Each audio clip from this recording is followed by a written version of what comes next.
Hi, this is Jay with Jay Pryor Coaching. Thanks so much for joining me. Today I want to talk about sleep. How well are you sleeping? According to my favorite neuroscientist, Dr. Sarah McKay, sleep is the #1 priority for good brain health. And so if you're not sleeping well, your brain is not functioning at its best capacity. So sleep needs to be on your radar. If it's not happening well for you, it's probably time to get that addressed. So I wanted to give you a couple tips for sleep. The first one is electronics off, like early. What we know about electronics in the brain is they will stir you up. And so if you expect to watch TV and get sleep or play on a game or do anything right before bed, it's not the best idea in the world. If you can do something other than electronics before bed, maybe read a book, those things are going to be a better option for your brain before you go to sleep.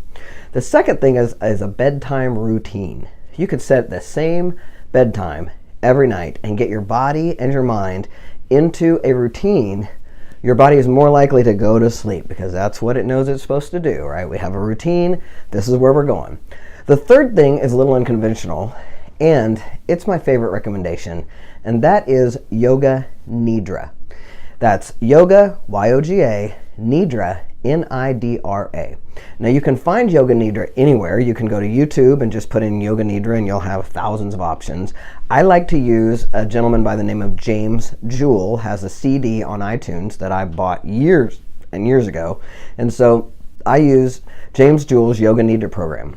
Now, Yoga Nidra is called sleep yoga because the idea is that while you're doing it, if you do it for 20, 30 minutes, it's supposed to have you feel like you got a lot of rest, like you got 8 hours of sleep, 6 to 8 hours of sleep. I have found in my own life, when I had small children and was not sleeping well or was getting woken up 6, 7 times a night, if I did a Yoga Nidra in the afternoon, I was refreshed, I had a lot more energy, things were just it just really saved me. And even now, if I haven't gotten enough sleep at night, I'll do a Yoga Nidra in the afternoon and it'll make all the difference in the world. Now, my favorite thing about Yoga Nidra is that the entire time you're doing Yoga Nidra, you are in my favorite yoga pose called Savasana.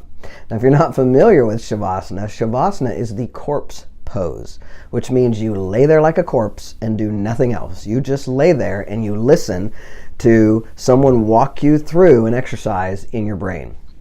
This is a powerful, powerful exercise. I highly recommend it.